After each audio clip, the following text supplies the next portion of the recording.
बौद्धिक आतंकवाद। यहां कक्षा में बच्चा जाता है तो गा से गाय नहीं पढ़ाया जाता, ग से गधा पढ़ाया जाता है।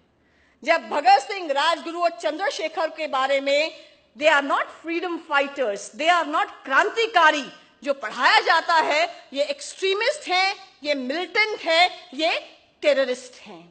उसके बाद जब दिल्ली यूनिवर्सिटी में बच्चा आता है, ये सब ग से गधा और ये सब पढ़ के दिल्ली यूनिवर्सिटी में आता है, तो यहाँ A.K. रामानुजन के BA पास कोर्स में 300 रामायणास में पढ़ाया जाता है, रावण की छींक से सीता पैदा हुई। रावण सीता का बाप था। रावण ने गर्भ धारण किया। 8वें महीने में उसको घर से बाहर निकलने में शर्म आई। जब 8वें महीने में जोर से छींक आई तो नाक से सीता मैया पैदा हुई। ये दिल्ली यूनिवर्सिटी के BA पास कोर्स की बात कर रही हूं। और आगे पढ़ाया जाता है लक्ष्मण और सीता के अनैतिक संबंध थे। हनुमान एक कामुक व्यक्ति थे जो लंका के शयन कक्षों में रात को विचरा करते थे। और जब इन सब बातों के खिलाफ आवाज उठाई जाती है तो क्या कहा जाता है? Attack on freedom of expression, Hindu fringe, Hindu extremist elements.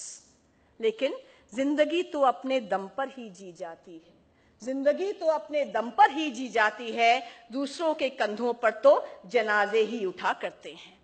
इसलिए ये जितना कोर्स मटेरियल था आज चेंज हो चुका है। अंत में मैं कहूंगी कि मार्क्सवादी जब विपक्ष में होते हैं तब इनकी विचारधारा का आंकलन मत कीजिए, जब सत्ता में और पक्ष में आते हैं तब विचारधारा का आंकलन कीजिए। पूछिए उस TJ थॉमस से उसका क्या कसूर था कि उसका दाहिना हाथ केरला में इसलिए काट दिया गया क्योंकि उसने एक प्रश्न पूछ लिया था प्रॉफिट मोहम्मद के ऊपर। उसकी पत्नी ने कुछ वर्षों के बाद 10 मार्च को क्यों आत्महत्या कर ली फांसी लगाकर? क्योंकि न्यूमैन क्रिश्चियन कॉलेज ने उनको टर्मिनेट कर दिया था और घर में खाने के लाले पड़ गए थे। पूछिए सर मास्टर जी से कि उनकी दोनों टांगों को क्यों काट दिया गया था? क्योंकि वो मार्क्सवादी परिवार में पैदा हुए, अब राष्ट्रवाद की ओर अग्रसर हो रहे थे। पूछो मास्टर जय किशन से कि क्या उनका जुर्म था कि 8वीं और 9वीं कक्षा के बच्चों के सामने उनकी हत्या कर दी गई। क्यों? क्योंकि एक राष्ट्रवादी व्यक्ति थे, राष्ट्रवाद के पुरोधा थे। इसीलिए these Marxists, when they are in opposition, they talk about freedom of expression. लेकिन जब ये सत्ता में आते हैं, they curb, they crush, they eliminate all opposition. आप राइट टू स्पीच की बात करते हैं, ये राइट टू लाइफ ही खत्म कर देते हैं। इसलिए ये हमें ना समझाएं कि लिबर्टी क्या है और प्रोग्रेसिवनेस क्या है।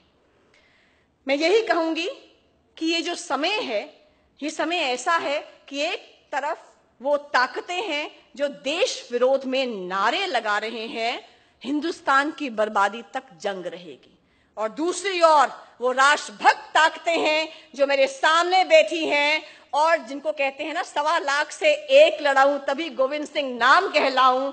ये इतने सशक्त हैं, मजबूत हैं, आगे बढ़ रहे हैं। दूसरी ओर ये लोग हैं।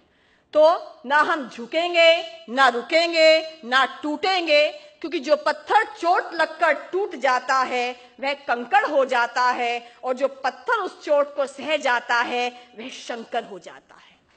हम जहां खड़े होंगे, जो हमारी सामर्थ्य होगी, हम 4 लोगों के बीच में होंगे, हम स्टूडेंट्स के बीच में होंगे, प्रोफेसर्स के बीच में होंगे, गांव में होंगे, शहर में होंगे, अपना अपना गिलहरी प्रयास जारी रखेंगे। अपने साथियों को राष्ट्रवाद के बारे में बताएंगे, अपने साथियों को बताएंगे कि अभिव्यक्ति की स्वतंत्रता में देश विरोधी नारे नहीं आते हैं, हमें कोई कंफ्यूजन नहीं होनी चाहिए। इसलिए आज मैंने सूर्य से बस जरा यूं ही कहा, आपके साम्राज्य में इतना अंधेरा क्यों रहा? तमा के वो दहाड़ा मैं अकेला क्या करूं? तुम बेफिक्रों के लिए मैं भला कब तक लड़ूं? आकाश की आराधना के चक्रों में मत पड़ो, संग्राम यह घनघोर है, कुछ मैं लड़ूं, कुछ तुम लड़ो।